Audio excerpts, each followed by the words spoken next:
Hello, this is Ashee from Crafting with Ashee, and welcome to this paper crafting card making tutorial. This is the lovely floral best wishes card we're making today. It features the thankful garden stamps, dies and matching stencils, and I used it to create this lovely floral hydrangea card. So let's start off. I've got here a piece of basic white cardstock that measures 14.35 centimeters by 10, and we're going to start to create our background. Now the inks I'm using here are Azure Afternoon, and then I've got a little bit here of Balmy Blue, and I'm just being very gentle with my ink blending. So I'm just going in, coming and starting from the outside, usually using a very light hand. I'm not putting any pressure on my blending brush. I'm just adding a first layer of colour, and you can always build the colour up, but you can't take it away. So if you want to get a nice seamless blend, don't put too much pressure on that, or any pressure at all on your blending brush. Just let it glide over your cardstock. And as I said, less is more. Just keep building it up and taking your time to do that. It might feel as if it's taking forever and you get impatient, and that's usually when a problem occurs. Okay.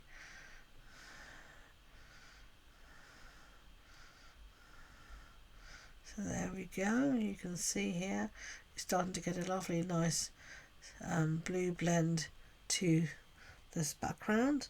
It's darker on the outside and then it's lighter on the inside. I'm not too concerned about the very inside, but that will be covered by our focal image. Okay, so now we're going to move on to some Azure Afternoon, and I'm going to add this around the edge to really darken up those edges. And conversely, by darkening up the edges, you'll make the inside of the card look even lighter. So just keep going round until I'm happy with whatever I've got. There you go. Clean off my brush on my scrap grid paper, and then I'm going to go in again with my Balmy Blue, and I'm going to use some of the stamp set here called Elements of Text. I absolutely love the stamp set. It's perfect for creating this kind of mixed media background. It's great art journaling stamp set, mixed media stamp set, and I really love this sort of grungy appearance. Now you can see here I'm stamping just with my fingers. I'm not using a block, and this will mean I get a very organic feel to the stamping. You won't be able to see the beginning and the end of the stamp. It'll just sort of fade into the background and then merge back into reality and then fade again, so it becomes very seamless with the background, and that's what I'm doing here. And you can see I'm stamping off a little bit before I stamp, so I get first and second generation stamping here, and I'm just using this lovely little splatter stamp that's included within the stamp set. There we go. Sometimes it's difficult to know when to stop, but when you start to think, where am I going to put the next piece, that's the time to stop. Okay.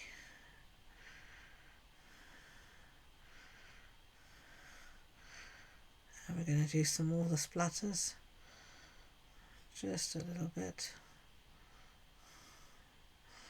As you can see here, I'm stamping off a lot, using mainly second and third generation stamping, just to get a really nice background, one that's will just set off our focal image beautifully but won't detract from our focal image. So now I'm just going to clean that stamp using the simple chamois, and then we'll be ready to focus on do our focal image.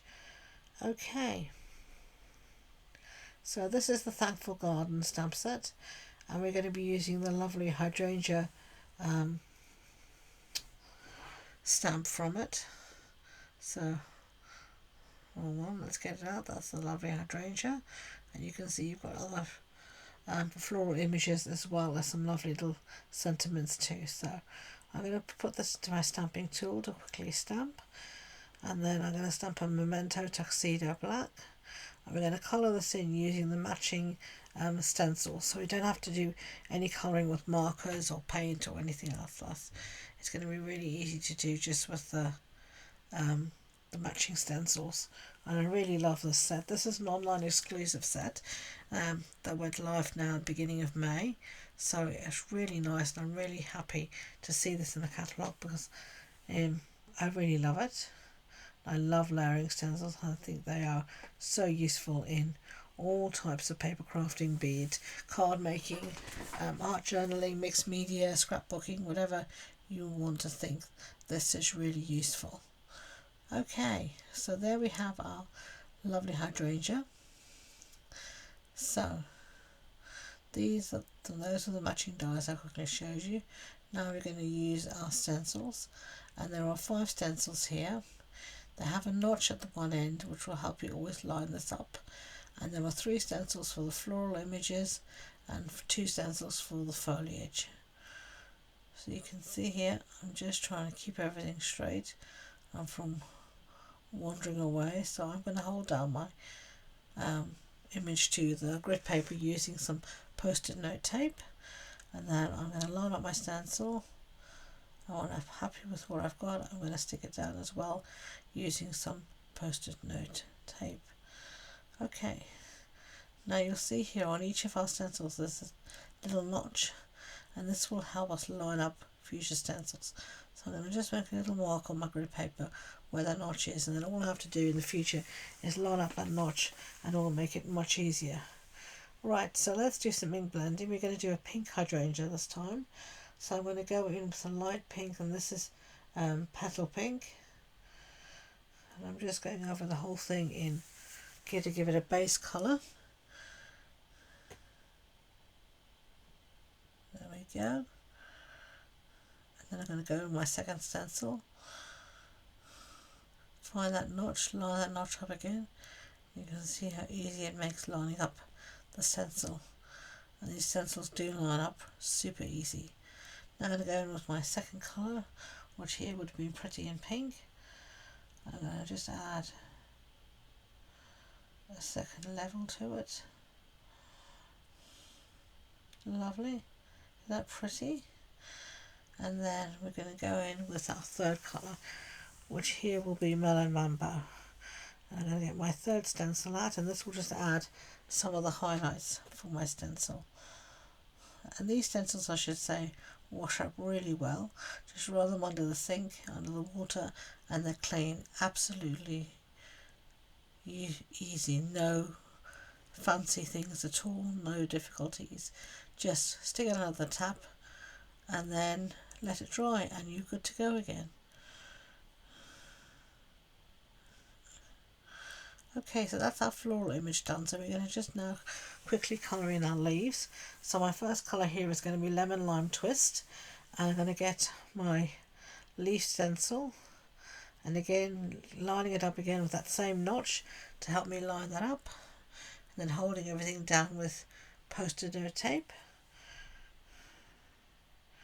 Okay, just give it a good ink. You go as hard or as light as you want at this point. And then I'm going to go in with my last stencil, and this will add the highlights to my leaves.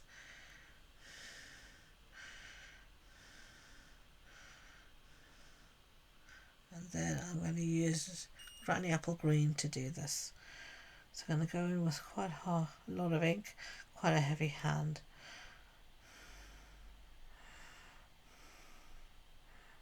There we go. Isn't that lovely? Such a lovely floral image. Now I'm going to cut this out using the matching dies, and by the magic of video editing they're all cut out, and I've put some dimensionals on the back. Now to assemble our card, we're going to add our lovely background to a card base. The card base is thick basic white, so that's an A4 sheet cut in half and then folded in half. So there we go. Isn't that lovely? And then we're going to add our floral image on top of that. So let's get it. Lovely. So pretty. I love the way the colours pop against each other. Now I'm just going to use some of our ephemera packs to look for a sentiment, and this is the ephemera pack that says sayings for greetings for all seasons, or greetings for all rather. And I'm just going through trying to find a sentiment that I think will match. Some of the sentiments are black on white and some are white on black. So it's really up to you which ones you want to do. You could here have happy birthday. I don't feel like that, so I'm going to go for this one that says thankful for you. Such a cute sentiment. And I'm going to add a little bit of dimensionals where there is no other dimension on the project, and where there is I'll add a little bit of glue. So there we go. So take those backings off. Now if you're enjoying this project, I should say, please don't forget to give it a thumbs up and hit that subscribe button. You can also hit the notification bell and we'll let you know every time I upload a video. I upload videos twice a week to YouTube. So there we go. If you also want any more information on the project, the supply list, the measurements, all that kind of stuff, you'll find it on the blog post. The link to my blog post or my social media links is also in the description box below. So here I'm just going to add a few little party dots, as they're called. They're like little enamel dots here and there scattered all over my page, just to give it that extra something something. And there you have the 2 cards. So I hope you enjoyed that, and until next time, thank you for watching this card making tutorial. Until next time, enjoy being creative. Bye.